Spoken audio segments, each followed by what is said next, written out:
Assalamualaikum warahmatullahi wabarakatuh. Perkenalkan, nama saya Nastaina Armaini Bilkis. NIM saya D4230108 dari kelas C, mata kuliah Elektronika Daya. Di sini saya akan mempresentasikan tugas 2 mengenai topik 2, yaitu tentang nilai sesaat atau instantaneous, kemudian RMS, rata-rata, total harmonic distortion atau THD, kemudian ada rectifier dari AC to DC, dan juga converter dari DC to DC. Jadi di sini saya akan membahas mengenai konsep penting dalam elektronika daya yang membahas dari nilai-nilai tersebut yang telah saya sebutkan tadi. Nah, yang pertama di sini ada perbedaan nilai instantaneous RMS dan juga rata-rata. Untuk nilai instantaneous atau sesaat, yaitu nilai tegangan atau arus pada suatu waktu tertentu. Nah, karena dia nilai tegangannya itu berada pada waktu tertentu, maka dia dinamakan sebagai sesaat atau instantaneous. Dan juga di dalam nilai sesaat ini, nilai instantaneous ini, itu nilainya itu juga berubah terus-menerus terhadap waktu. Dan untuk rumusnya sendiri itu VT sama dengan V peak dikali sin omega T.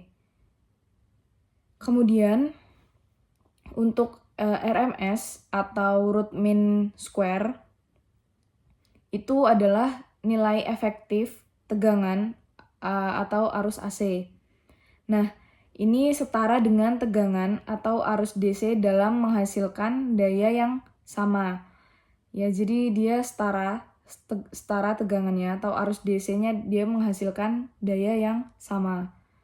Untuk rumusnya itu ada dari VRMS sama dengan V peak per akar 2 untuk rumus nilai RMS atau root mean square. Kemudian ada nilai rata-rata. Nah, nilai rata-rata tegangan atau arus selama satu periode.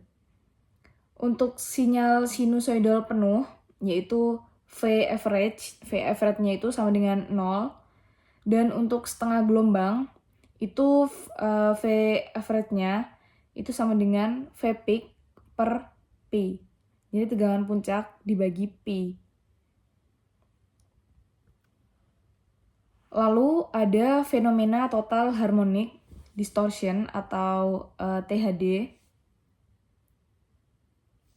Untuk definisinya sendiri yaitu ukuran distorsi harmonik dalam sinyal. Nah, THD tinggi itu menunjukkan adanya harmonik yang signifikan. Dan penyebab-penyebab dari terjadinya fenomena total harmonic distortion ini itu ada dari beban non-linear seperti rectifier dan juga inverter. Nah, dampak dari fenomena THD, total harmonic distortion itu ada pemanasan berlebih, kemudian ada gangguan komunikasi, dan juga kesalahan dalam pengukuran. Nah, selanjutnya ada rectifier AC to DC. Di sini fungsinya sebagai penyarah tegangan ya. Definisinya itu mengubah tegangan AC menjadi DC, bisa menggunakan dari komponen-komponen dioda, terus kapasitor dan juga transformator. Jadi dioda di sini fungsinya sebagai penyarah tegangan dari AC ke DC. Kemudian kapasitor itu fungsinya buat memfilter noise yang terjadi di dalam suatu rangkaian. Kemudian ada transformator di sini. Terus untuk pengaplikasian dari AC to DC ini itu ada dari catu daya atau pengisi daya baterai laptop ataupun di charger HP.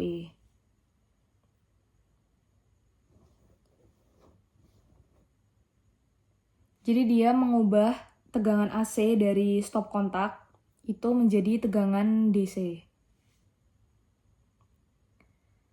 Selanjutnya, untuk jenis-jenis rangkaian rectifier dari AC to DC, itu yang pertama ada half wave atau setengah gelombang. Di sini bisa menggunakan satu dioda dan juga efisiensinya itu lebih rendah. Dan di half wave itu kenapa disebut half wave atau setengah gelombang? Karena dia nilainya itu ada positif dan juga negatif. Jadi dia setengah berada di positif dan setengahnya lagi berada di negatif. Sehingga dia disebut sebagai half wave atau setengah gelombang. Kemudian yang kedua, untuk jenis rangkaiannya itu ada full wave atau gelombang penuh. Di dalam gelombang penuh itu menggunakan 2 dioda dengan CT. Dan di full wave ini dia efisiensinya lebih tinggi. Nah, di full wave ini itu dia tidak terjadi nilai negatif. Jadi nilainya terus berada di positif. Yang di half wave itu kan dia negatif satunya. Nah, kalau di full wave itu yang dari negatif itu naik ke positif.